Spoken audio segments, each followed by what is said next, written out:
Hari ini satu lagi konten yang bakal aku keluarkan dari pelabuhan dan satu lagi perjalanan yang akan keluar dari negeri Selangor Langgo. Destinasi kali ini akan membawa aku ke Ipoh Perak yang akan mengambil masa lebih kurang 3 jam perjalanan. Kontena kini sudah bersedia untuk dinaikkan ke atas trailer, namun sebelum kontena yang bakal aku bawa keluar dari pelabuhan ini dapat diangkat, terlihat Kalmas sedang melakukan pengalihan terhadap kontena lain yang berada di hadapan. Ini karena kontena yang akan aku bawa sebenarnya berada di bahagian belakang. Dan bagi kami yang berada di lapangan, perubahan cuaca bukan sesuatu yang boleh dijangka. Walaupun cuaca tidak menentu, operasi menaikkan kontena tetap diteruskan Langgo.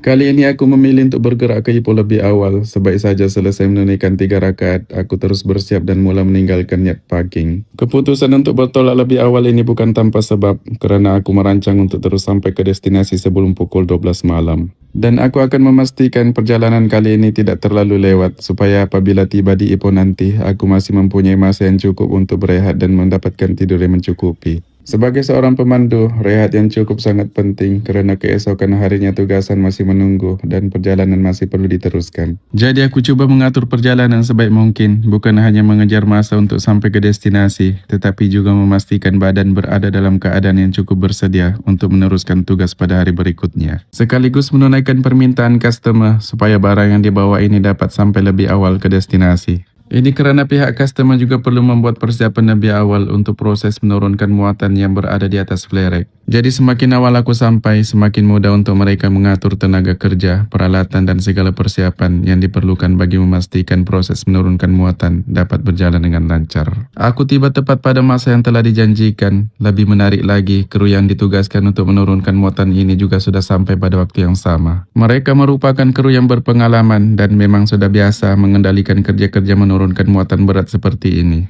Untuk memastikan proses berjalan dengan lancar dan selamat, mereka turut dilengkapi dengan pelbagai peralatan yang diperlukan, termasuk forklift, crane, serta tenaga kerja mencukupi dengan jumlah kru yang ramai dan berpengalaman yang mereka ada. Setiap pergerakan mereka dilakukan dengan lebih teratur dan berhati-hati. Bagi aku yang melihat persiapan mereka yang begitu lengkap, sedikit sebanyak memberikan keyakinan bahwa proses menurunkan barang dari atas flare rack ini dapat dilakukan dengan selamat tanpa sebarang masalah. Sebaik saja barang terakhir ini diturunkan dari atas flare rack, maka selesailah semua tugasan yang ada di kawasan ini. Sebelum aku meninggalkan kawasan ini, ada satu perkara yang sebenarnya menarik perhatian aku Langgo. Dari tadi aku perhatikan sebuah gunung bebatuan yang berdiri megah berhampiran kawasan ini. Aku mengambil sedikit masa untuk melihat dengan lebih dekat dan jelas pergerakan burung yang keluar masuk dari permukaan gunung itu Langgo. Dan sebelum aku teruskan perjalanan balik, aku mengambil sedikit masa untuk menikmati rezeki aku hari ini Langgo.